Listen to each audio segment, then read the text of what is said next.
Gostaria de convidar a igreja a ir comigo até 2 Coríntios, a segunda carta aos Coríntios, capítulo 12. Estamos a aproximar-nos do final desta carta e hoje vamos concluir este capítulo importante, o capítulo 12, também nesta secção importante que é a defesa do apóstolo Paulo do seu próprio apostolado, do seu próprio ministério, agora atacado por falsos mestres, falsos apóstolos que penetraram a igreja e que querem desviar a igreja para o erro, para a falsa doutrina e, consequentemente, para situações pecaminosas, como nós iremos observar nesta manhã.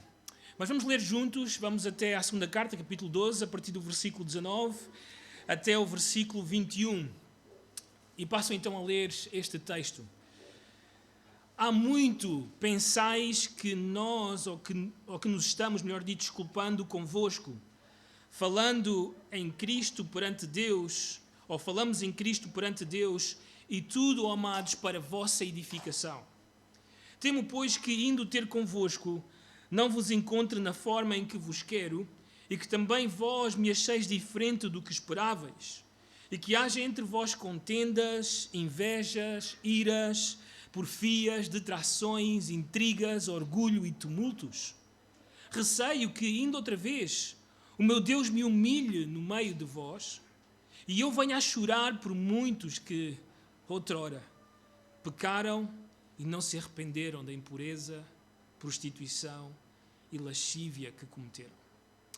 Até aqui a leitura da palavra de Deus. Vamos orar, pedir ao Senhor que nos possa guiar neste momento. Senhor, obrigado por termos a Tua palavra. É ela, Senhor, que Tu tens usado para edificar a Tua igreja, para fazê-la à imagem do Teu Filho. Por isso ela é tão importante, por isso ela é o fundamento ou a base para nós. É a autoridade das nossas vidas, a autoridade desta igreja. E nesta manhã, Senhor, te rogamos que fales à Tua igreja, que fales àqueles que nos visitam, que possas, Senhor, santificar e salvar. Nós te rogamos isto no nome do Senhor Jesus. Amém. Passo a ler este seguinte poema. Olhei para o mar e estava morto. Embora as neves lá do Hermon e o bom Jordão lhe dessem do alimento o seu conforto, porque tal sorte assim veio então a resposta. Ah, quanto mais recebe, mais este mar guarda. Aos afluentes seus a morte lhe aguarda, pois esse mar recebe, mas não dá, oh não. Ó mar, mar morto, ensina-me bem claro que apego egoísta nos destrói assim. Senhores, que eu dê por ti mesmo o mais caro, e para que eu faça, vem viver em mim.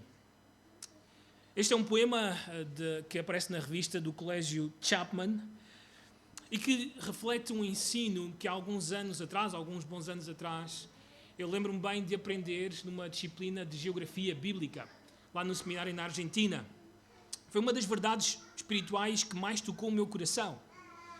O Monte Hermon, se tens ideia mais ou menos da geografia de Israel, o Monte Hermon está bem no norte de Israel e de lá brota a água que desce até ao Mar da Galileia.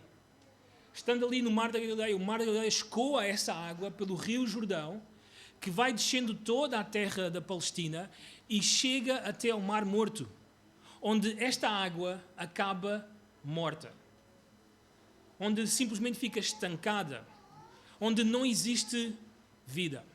Bem, o nosso professor, ao explicar estes pormenores da terra prometida, ele acabou por nos dizer que, de uma forma espiritual, que muitos alunos no seminário acabariam por ser ou como o Mar da Galileia ou como o Mar Morto. Bem, o que é que ele quis dizer com isto? Que haveria alunos que receberiam a palavra de Deus durante aquele tempo e eles mesmos passariam a dar água. Eles produziriam frutos. Eles iriam crescer e eles seriam uma bênção para o reino de Deus. Mas, em contraste, haveria outros alunos que iriam receber também a mesma água, mas que não iriam dar água. que tudo iria morrer neles, que nunca iriam produzir frutos e que nunca seria uma bênção, mas sim um problema no reino de Deus. Agora, esta lição espiritual do nosso professor não é nada que nós possamos encontrar diretamente nas Escrituras de algum autor. Mas o que ele está a ensinar, aquilo que ele está a aplicar, é certamente uma verdade que eu e tu experimentamos na Igreja de Cristo. Nós podemos fazer as seguintes perguntas. Porquê é que há pessoas na Igreja que crescem e outras não? Porquê é que há pessoas na Igreja que dão frutos e outras não?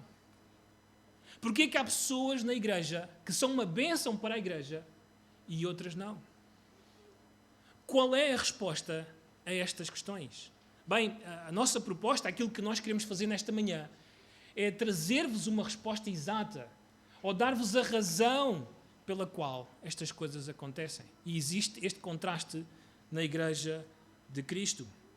Mas antes de começarmos a responder a isto, deixa-me trazer-vos uma inquietação, ou dizer-vos que estas perguntas surgem de uma inquietação bíblica e pastoral.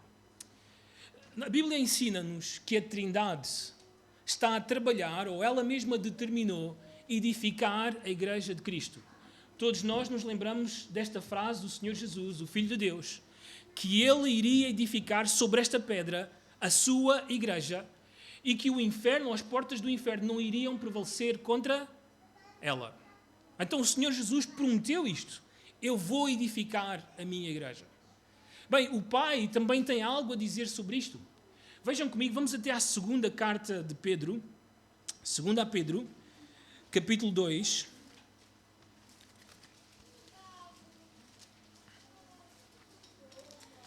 Segunda Pedro, capítulo 2, versículo 4 e 5. Peço perdão, 1 Pedro, não segunda, mas 1 Pedro, capítulo 2, versículo 4 e 5, diz assim: chegando-vos para ele a pedra que vive, rejeitada sim pelos homens, mas para com Deus eleita e preciosa. Também vós mesmos, como pedras que vivem, sois edificados, casa espiritual, para serdes sacerdócio santo, a fim de oferecerdes sacrifícios espirituais agradáveis a Deus, por intermédio de Jesus Cristo. Então, o que é que Pedro está a dizer aqui à sua audiência e hoje à Igreja de Miratejo? É que o Pai está determinado, assim como o Filho, a edificar a sua Igreja. Mas não somente o Pai e o Filho, também a Bíblia nos ensina que o Espírito Santo está determinado a edificar a Igreja de Cristo. Vamos ver isso, vamos até Efésios capítulo 3. Efésios 3.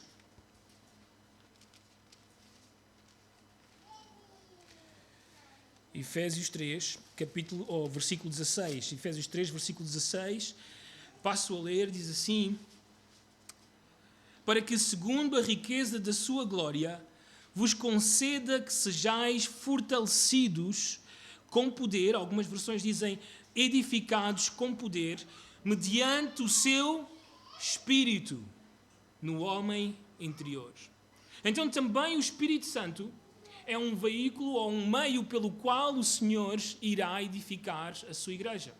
Então a nossa primeira conclusão nesta manhã é que a Trindade, Pai, Filho e Espírito Santo, estão determinados a fortalecer, a edificar, a construir a sua Igreja. Bem, eles não só determinaram, mas eles deram também os meios de graça para que isso possa acontecer. Bem, vamos observar o que é que Deus nos tem dado para que eu e tu possamos crescer, para que eu e tu possamos dar frutos, para que eu e tu possamos ser edificados, construídos, para que Deus termine a sua obra em nós, como Igreja de Cristo. Bem, em primeiro lugar, a Bíblia, a Palavra de Deus. Vamos até Atos capítulo 20.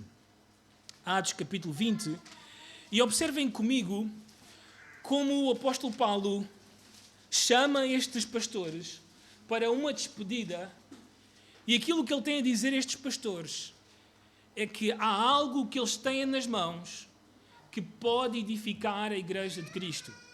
Atos capítulo 20, versículo 32 diz assim: agora, pois, encomendo-vos ao Senhor e à palavra da sua graça, que tem o quê?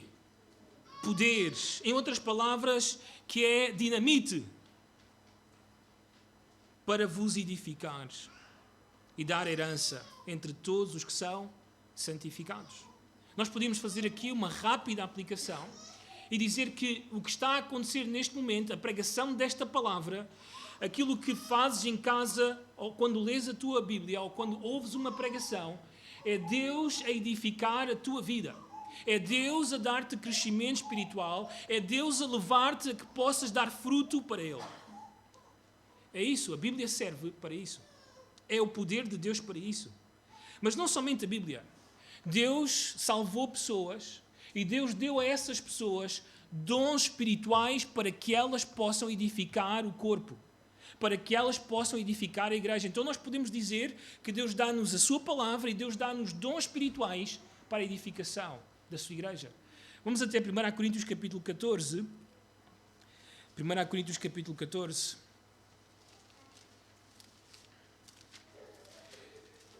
E notem o versículo 26, diz assim: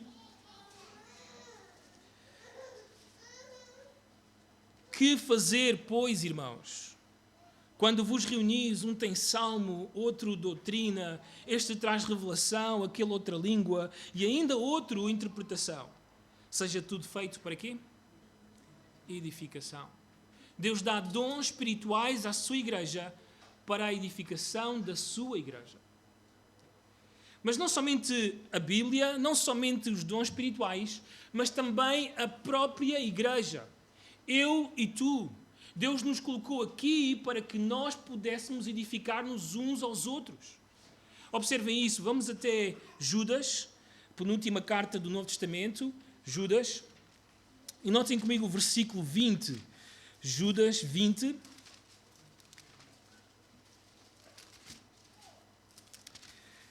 Diz assim, esta pequena carta, no versículo 20: vós, porém, amados, edificando-vos na vossa fé santífica, orando no Espírito Santo. Então deves entender nesta manhã, à medida que vamos olhar para a nossa passagem principal, que Deus te colocou aqui nesta igreja para que possas edificar esta igreja. Tu não estás aqui simplesmente para receberes, para seres o centro da história de Miratejo, mas tu estás aqui para edificar a igreja de Cristo, para a sua honra e para a sua glória. Então Deus deu-nos a Bíblia, Deus deu-nos dons espirituais, Deus deu-nos a igreja e, por último, Deus deu-nos pastores. Pastores. Vamos até Efésios, capítulo 4. Obviamente, estes são alguns meios de graça. Nós podemos acrescentar outros que identificamos nas Escrituras, não temos o tempo para fazer isso esta manhã, que contribuem para a nossa edificação. Mas vamos terminar com este, Efésios 4, versículo 11 e 12. Diz assim o apóstolo Paulo a esta igreja: e ele mesmo concedeu uns para apóstolos, outros para profetas, outros para evangelistas e outros para pastores e mestres, com vistas ao aperfeiçoamento dos santos, para o desempenho do seu serviço, para a quê? Edificação do corpo de Cristo. Então Deus colocou estes homens na igreja para construir a sua igreja, para levantar a sua igreja, para fortalecer a sua igreja, para encorajar a sua igreja, para exortar a sua igreja, para a edificação do seu próprio corpo. Então a Trindade tem determinado edificar a sua igreja.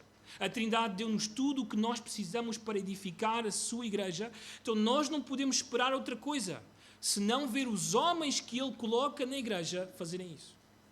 Se essa é a determinação, paixão do Senhor, deve ser também a minha paixão, a tua paixão, a nossa determinação para com esta igreja local. Nós não esperamos outra coisa do apóstolo Paulo. Ele sabe isso. Notem aqui em Efésios, capítulo 2 ainda. Notem o que ele diz a esta igreja a partir do versículo 19. Assim, já não sois estrangeiros e peregrinos, mas concidadãos dos santos e sois da família de Deus, edificados sobre o fundamento de quem? Dos apóstolos. Dos apóstolos. E o que é o fundamento dos apóstolos? O Novo Testamento. O que nós temos nas mãos. aquilo que eles ensinaram à igreja, escreveram e deixaram com a igreja. É o que edifica a igreja de Cristo. Paulo é consciente disso, ele sabe que o propósito da sua vida é edificar a igreja do Senhor. Por isso, 3 vezes, na segunda carta que nós estamos a estudar aos Coríntios, o apóstolo Paulo diz isso. O meu propósito, o meu objetivo, a paixão da minha vida é a vossa edificação. Deus me colocou aqui, Deus deu-me autoridade para a vossa edificação e não destruição. Vamos observar essas passagens, vamos até à segunda carta aos Coríntios, capítulo 10, em primeiro lugar.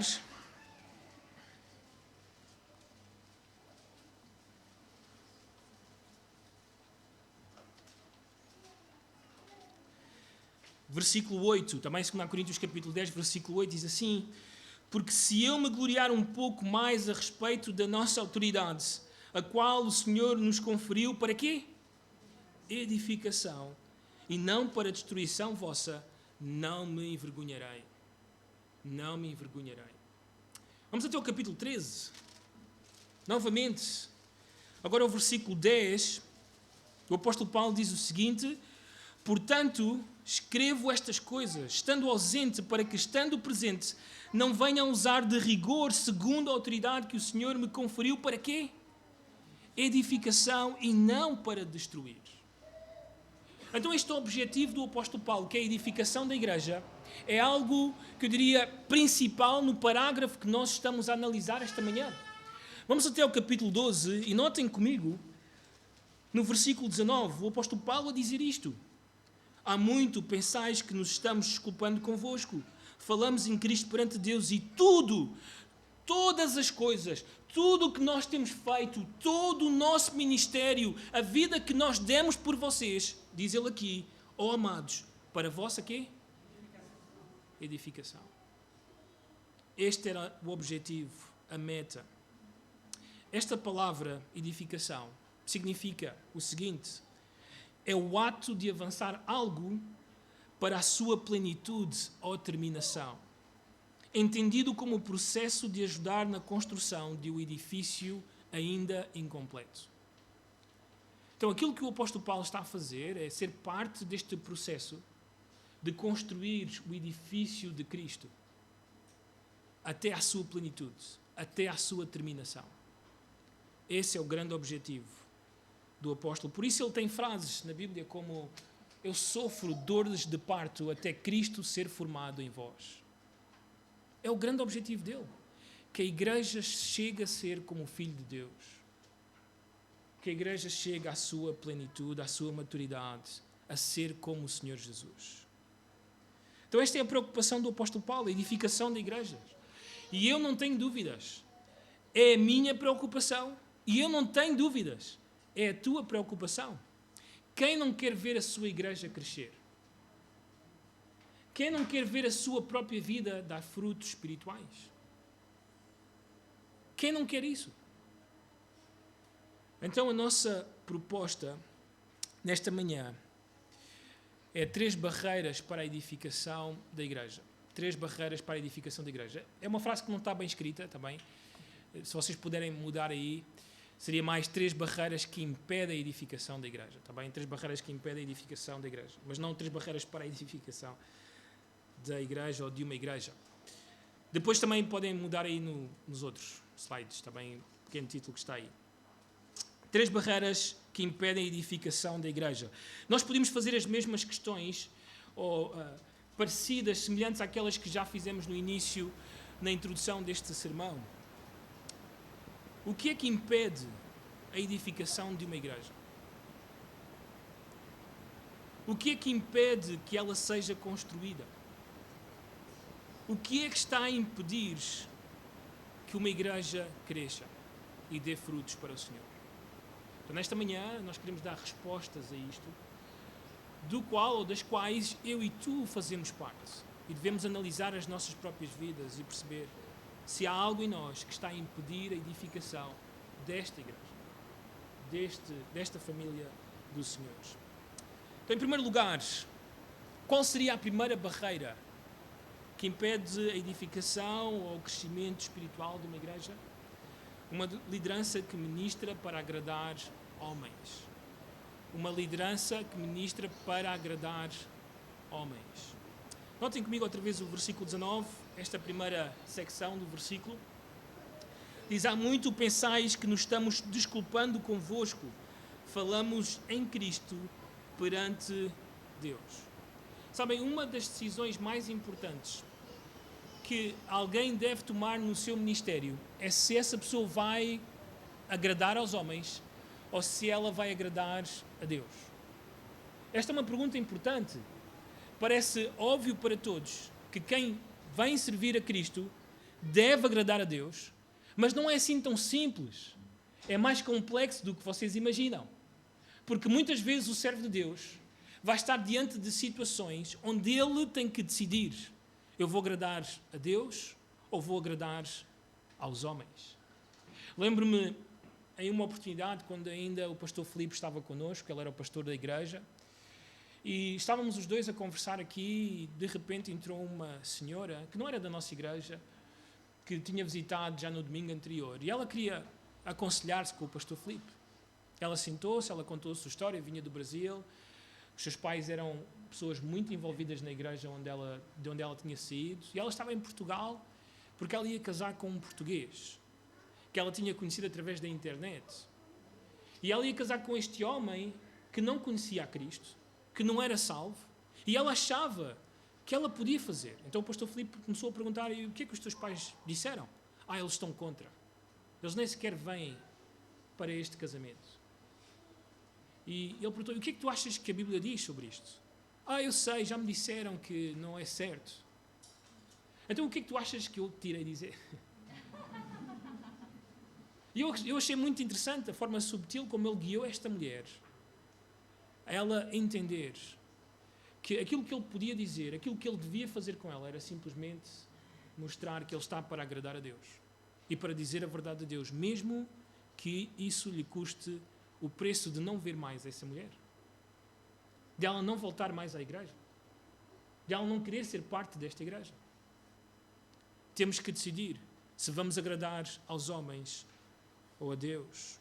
Quando o apóstolo Paulo diz aqui: há muito pensais que nos estamos desculpando convosco, o apóstolo Paulo está a falar desta carta e da sua defesa, principalmente a partir do versículo do capítulo 10 até o capítulo 13.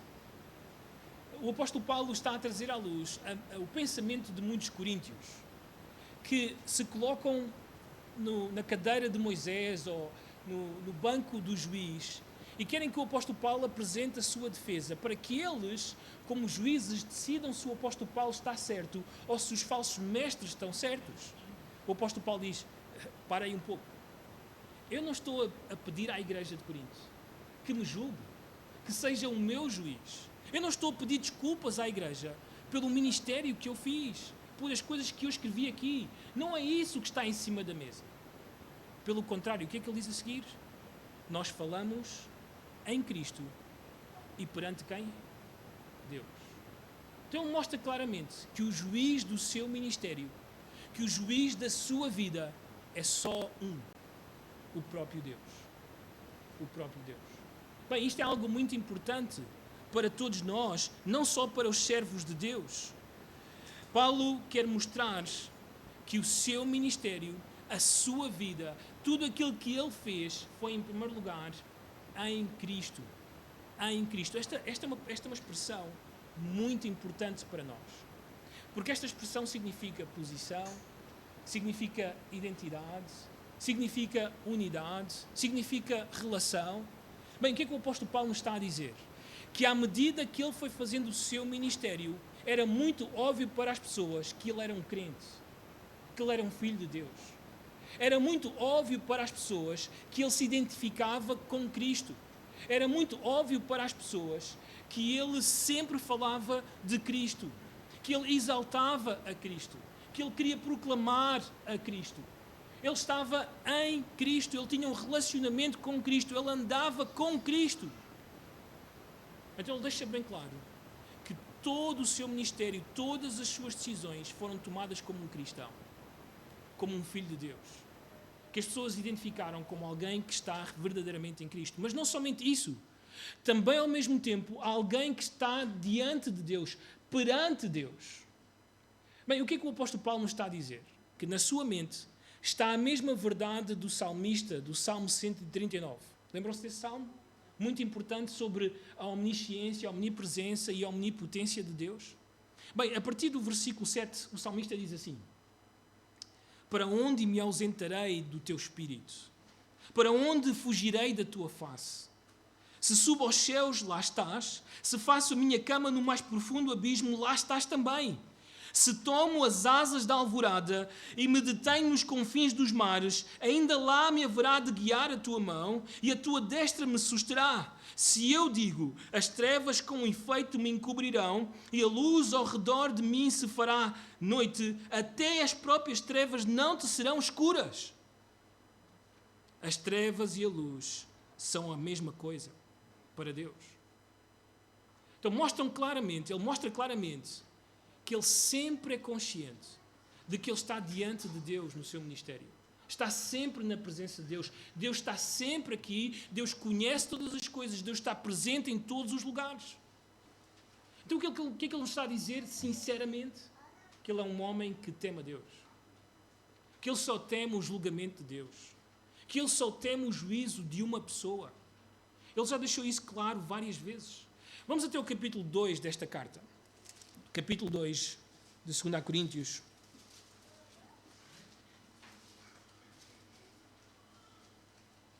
A partir do versículo 12.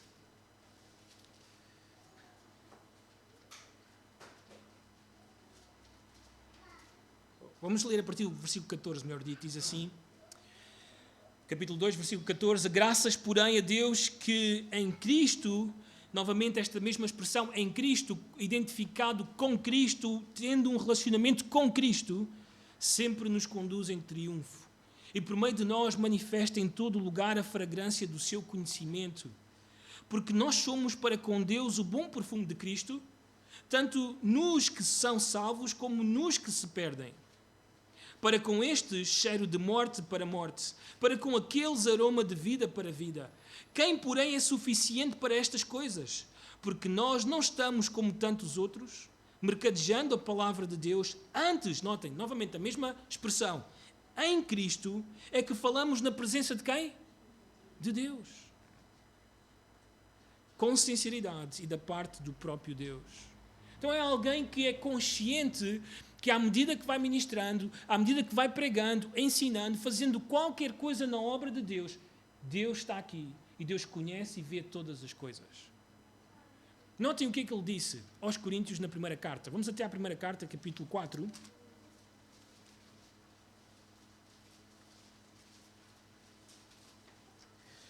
Vamos ler a partir do versículo 1. Capítulo 4, versículo 1. Diz assim: assim, pois, importa que os homens nos considerem como ministros ou servos de Cristo e dispenseiros dos mistérios de Deus. Ora, além disso, o que se requer dos dispenseiros é que cada um deles seja encontrado como fiel. Fiel. Todavia, a mim muito pouco se me dá de ser julgado por vós, ou por tribunal humano. Nem eu tampouco julgo a mim mesmo. Porque de nada me argui a consciência, ou me argui a consciência. Contudo, nem por isso me dou por justificado, pois quem me julga é quem? É o Senhor. Portanto, nada julgueis antes do tempo, até que venha o Senhor, o qual não somente trará à luz, ou à plena luz, as coisas ocultas das trevas, mas também manifestará os desígnios do coração, ou dos corações, e então cada um receberá o seu louvor da parte de Deus. Que versículo tremendo! Não mexe com o teu coração? Saber que vais estar diante do tribunal de Cristo e que se manifestará os desígnios do teu coração, as motivações, as intenções do teu coração à medida que estás a ministrar ao Senhor? Bem, o apóstolo Paulo vibrava com esta verdade, tinha temor dessa realidade e por isso ele diz claramente: eu ministro em Cristo e perante Deus. E esse é o juízo, o tribunal que eu contemplo. E nada mais e nada menos. O juiz de Paulo é Deus. Ele sabe que deve comparecer diante do tribunal de Cristo. Essa é a sua preocupação e temores. Ele não está a defender-se diante dos coríntios ou das acusações dos falsos mestres. Ele é um líder que teme a Deus e faz tudo para a edificação dos coríntios. Certo político foi procurado em seu gabinete por um casal em conflito. E ele resolveu ouvi-los em separado. O primeiro foi o marido, sentou-se e começou a enumerar todos os defeitos da sua esposa, culpando-a pela crise no casamento. Ao terminar, o político lhe disse: estás certo, tu estás certo. Então, ele foi ter com a mulher deste homem, sentou-se e ela começou a enumerar todos os defeitos do seu marido, culpando-o pela crise do casamento. Então o político disse também a esta mulher: tu estás certa, estás certíssima. Quando ambos foram embora, a secretária do político perguntou-lhe: chefe, estou confusa. O marido culpou a esposa pela crise no casamento e o senhor concordou com isso, dizendo que ele estava certo. Depois, a esposa culpou o marido pela crise no casamento e o senhor também concordou com ela, dizendo: estás certa. Isso é alguma estratégia de aconselhamento? Não, disse o político, apenas concordei com eles para deixá-los felizes. Mas, senhores, isso não é muito ético. O político olhou nos olhos da secretária e disse-lhe: estás certa. Sabem, Paulo, pelo contrário, disse: porventura, procuro eu agora o favor dos homens ou o de Deus? Ou procuro agradar a homens? Se agradasse ainda a homens, não seria servo de Cristo. Ele era alguém convicto de que só iria agradar e ser julgado por Deus. E porquê? Porque isso iria trazer edificação à igreja. Isso iria fortalecer a igreja. Mesmo que lhe custasse um alto preço, era isso que iria edificar a igreja de Cristo. Se a igreja de Miratejo quer ser edificada, ela precisa de homens que são corajosos, homens que irão somente agradar a Cristo, homens que estão somente preocupados com o juízo de Cristo, com o tribunal de Cristo, e não com o dos homens. Nem para agradar homens, mas somente a Deus. Somente a Deus. Então, em primeiro lugar, a barreira que impede a edificação de uma igreja é uma liderança que procura agradar a homens e não a Cristo. Em segundo lugar, rapidamente, uma barreira que impede a edificação da igreja é uma igreja com relacionamentos quebrados. Uma igreja com relacionamentos quebrados. Leiam comigo novamente em 2 Coríntios capítulo 12, agora o versículo 20. Temo, pois, que indo ter convosco não vos encontre na forma em que vos quero e que também vós me acheis diferente do que esperáveis e que haja entre vós contendas, invejas, iras, porfias, detrações, intrigas, orgulho e tumultos. Paulo então mostra-nos nesta secção que existe uma alta probabilidade de ele chegar nesta sua terceira viagem a Corinto e ver esta igreja numa guerra interna, numa crise interna. Bem, é certo, Paulo está a dizer-nos que ele não vai encontrar nesta igreja aquilo que, por exemplo, Barnabé encontrou em Antioquia quando ele chegou. A Bíblia nos diz, ou Lucas nos diz, que Barnabé viu a graça do Senhor no meio da igreja. Ele não ia encontrar isto. Pelo contrário, iria encontrar carne, mundanismo e até mesmo o próprio diabo. Esta era a realidade da igreja. Em 2 Coríntios capítulo 13, o apóstolo Paulo diz-nos que ele irá a esta igreja, irá da forma que ele não deseja. Aliás, antes de lermos isso, notem ainda no versículo 20, ele diz, não vos encontre na forma em que vos quero. Esta frase está ligada à frase do versículo 19, em que o apóstolo Paulo diz, e tudo para a vossa edificação. Bem, ele espera encontrar esta igreja em crescimento, ele espera ver fruto espiritual nestes irmãos, mas ele teme, ele tem um receio, literalmente ele está em grande ansiedade de chegar a esta igreja, e em vez de ver a edificação, o crescimento nos irmãos, ele encontra uma igreja dividida, com relacionamentos quebrados, totalmente em guerra interna. E se isto acontecer, notem o que é que ele diz então no capítulo 13, a partir do versículo 1, algo que iremos ver na próxima semana. Esta é a terceira vez que vou ter convosco. Por boca de 2 ou 3 testemunhas toda a questão será decidida.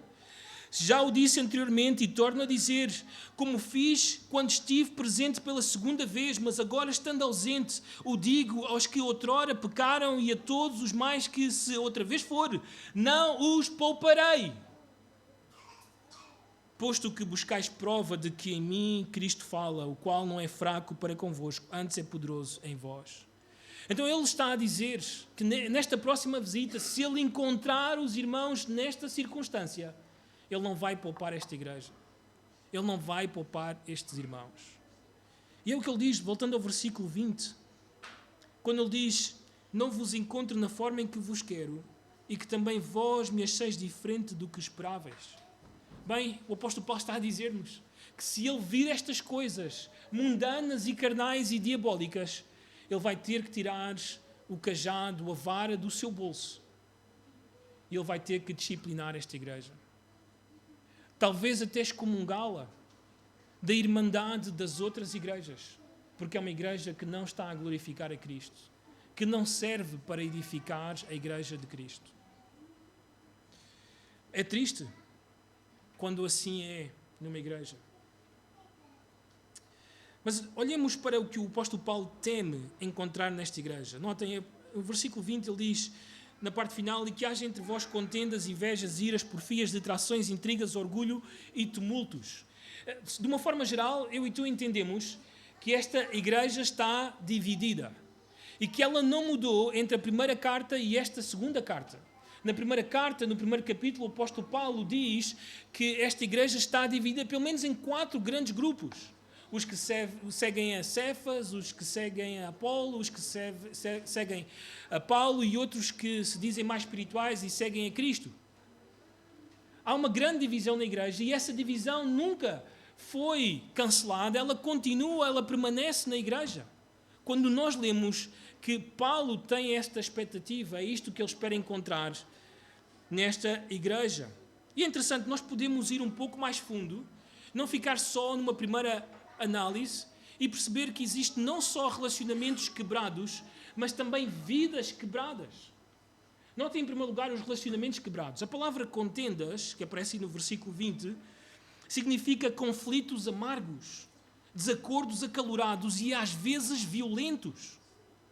A ideia é que muitas vezes na igreja de Corinto acontece aquilo que vemos na televisão em alguns parlamentos de alguns países.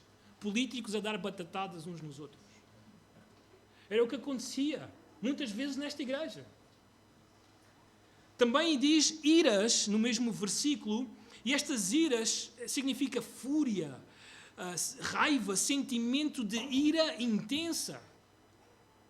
Não somente isso, também diz-nos detrações, uma palavra um pouco difícil de entender, mas significa calúnias e difamações, palavras abusivas que servem para denegrir a reputação de alguém. Não somente isso, também intrigas, que eram murmurações ou sussurros maliciosos sobre o comportamento de outros. Ou então tumultos, que significa agitação dentro da igreja ou um estado de violenta perturbação grupal.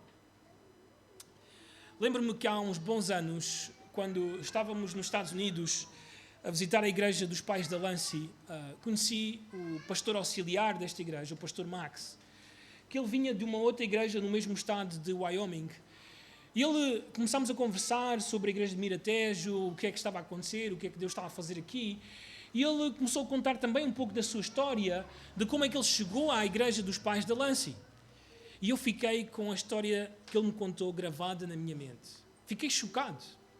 Ele dizia-me, eu venho de uma igreja tão má, mas tão má, que ela afetou não somente a minha vida espiritual, mas como a fé dos meus filhos.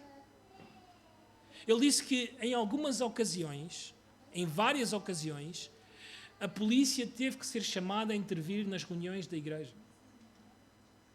Por irmãos que eram violentos uns com os outros, porque insultavam uns aos outros.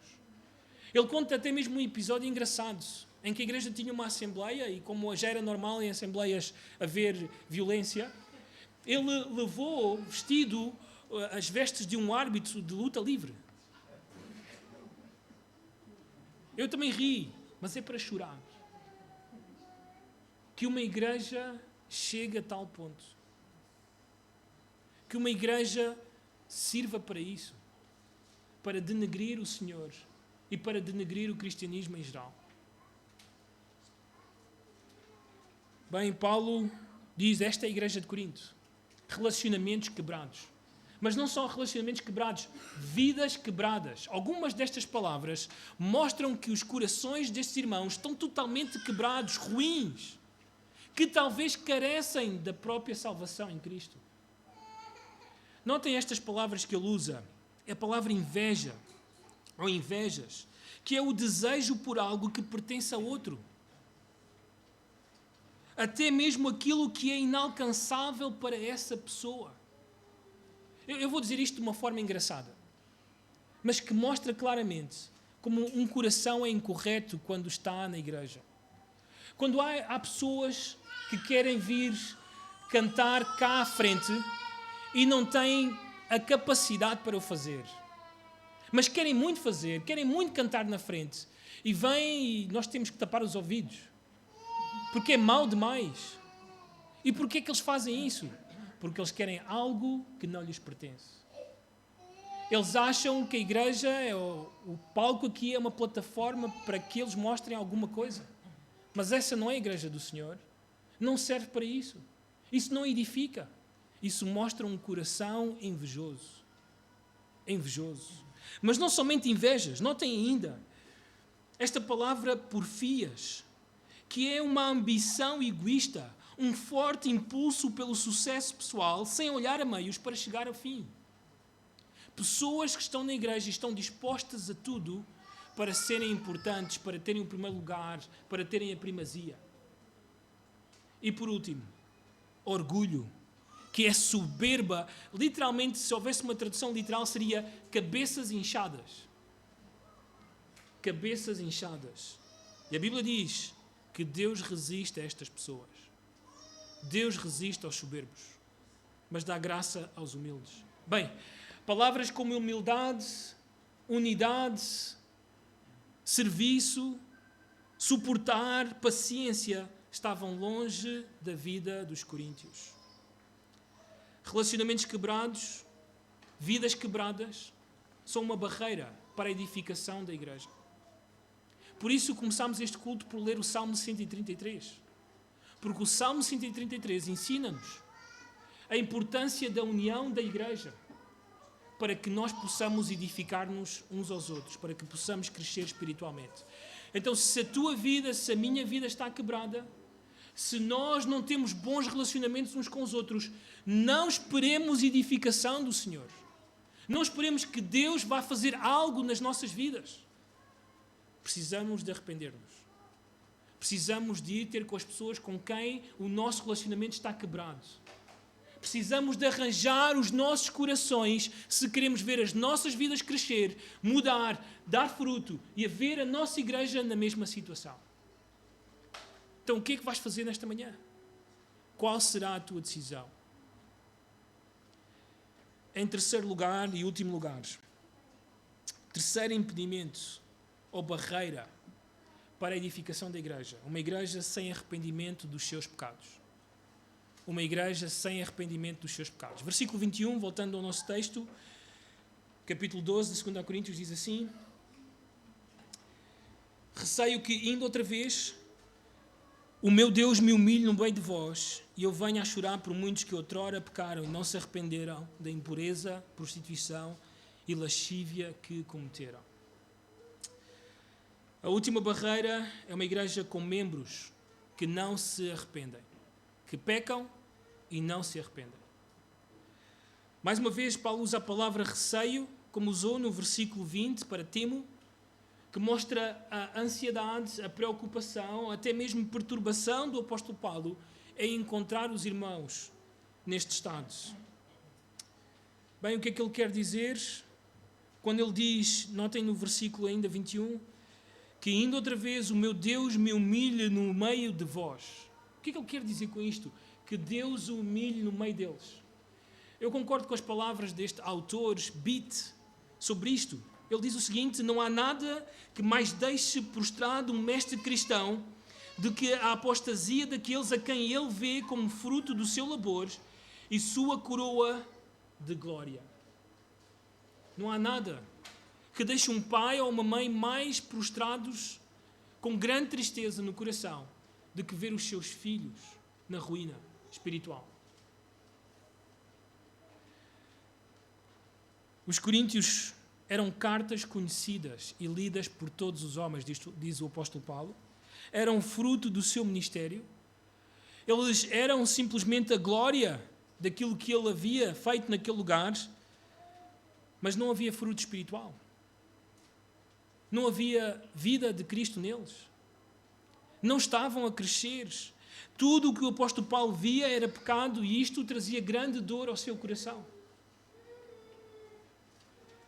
Paulo está abatido porque ele vê que as coisas em Corinto nunca mudam. Nunca mudam. E porquê? Notem, o versículo nos diz: pecaram e não se arrependeram. Pecaram e não se arrependeram. Bem, o apóstolo Paulo, quando menciona esta humilhação, ela não só está relacionada com a frustração que o apóstolo Paulo sente por ver que estes irmãos não produzem frutos espirituais, mas também porque ele tem falado dos coríntios a muitas outras igrejas, e agora há alguns irmãos que vão chegar a esta igreja de Corinto e talvez o apóstolo Paulo se sinta envergonhado que estes irmãos vejam todas estas coisas na vida dos coríntios. Notem no capítulo 8 desta carta o apóstolo Paulo mencionar isto, quando ele diz que ele vai levar alguns irmãos, que esses irmãos vão levantar esta coleta lá em Corinto. Notem no versículo 24. Manifestai, pois, perante as igrejas a prova do vosso amor e da nossa exultação a vosso respeito na presença destes homens. Então o apóstolo Paulo havia mostrado grande gozo, regozijo nesta igreja diante destes homens. Notem agora o capítulo 9. Versículo 1 diz assim: ora, quanto à assistência a favor dos santos, é desnecessário escrever-vos, porque bem reconheço a vossa presteza, da qual me glorio junto aos macedónios. Quem eram estes macedónios? A igreja de Filipos, a igreja de Bereia, a igreja de Salónica. O apóstolo Paulo gloriava-se diante destes irmãos da igreja de Corinto. Notem, o texto ainda nos diz, dizendo que a Acaia está preparada desde o ano passado e o vosso zelo tem estimulado a muitíssimos. Contudo, enviei os irmãos para que o nosso louvor a vosso respeito, neste particular, não se desminta, a fim de que, como venho dizendo, estivesseis preparados, para que, caso alguns macedónios forem comigo e vos encontrem desapercebidos, não fiquemos nós como? Envergonhados. Para não dizer vós quanto a esta confiança. Então isto era algo que iria humilhar o apóstolo Paulo, porque ele falou bem dos coríntios, não é? Seria esta a imagem de eu falar bem da igreja de Miratejo pelas igrejas que nos apoiam lá nos Estados Unidos, e os irmãos um dia visitarem-nos aqui e chegarem aqui e encontrarem todos à batatada, que não se dão uns com os outros, que não nos amamos, não nos suportamos uns aos outros, que desejamos estar uns com os outros, e que não somente isso, várias pessoas da igreja, em virtude de os relacionamentos estarem quebrados, em virtude de receberem má doutrina, agora estão a pecar contra Deus, prostituindo-se, cometendo adultério, caindo na pornografia, na masturbação, que são as palavras que o apóstolo Paulo usa aqui para descrever todo o tipo de imoralidade sexual. Bem, a igreja de Corinto, na sua primeira carta, o apóstolo Paulo havia denunciado a igreja de Corinto, a liderança da igreja, de não disciplinar um membro que se deitou com a sua própria madrasta. O apóstolo Paulo vai contra esta igreja porque há membros desta igreja que continuam na prostituição e na fornicação. Há irmãos desta igreja que não esperam o casamento e simplesmente entregam-se aos atos sexuais antes do casamento e até mesmo fora do casamento. E ele diz: vocês pecaram e ainda não se arrependeram. Como pode uma igreja crescer se ela não se arrepende? Como pode uma igreja avançar se ela não abandona os seus pecados? Bem, o que é que significa o arrependimento?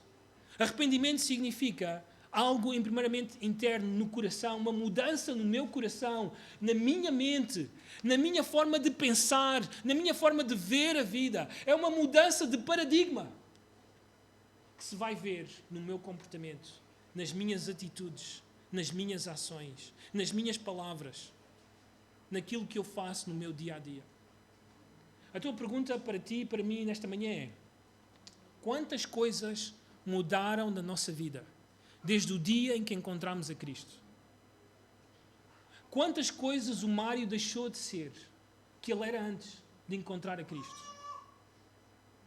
Quantas coisas mudaram na minha mente? Bem, se isso aconteceu, então é arrependimento. Mas se isso não aconteceu, então eu permaneço no mesmo estado. Eu continuo o mesmo. Eu não mudo. E porque não mudo, então nunca se poderá ver crescimento espiritual, nem frutos espirituais. O apóstolo Paulo mostra claramente que esta igreja não cresce porque não se arrepende. Ela não muda porque ela não se arrepende. O Senhor Jesus falou acerca disto. Há 5 igrejas na carta de Apocalipse, na carta de João em Apocalipse. O Senhor Jesus, de uma forma bem específica, chama 5 igrejas ao arrependimento.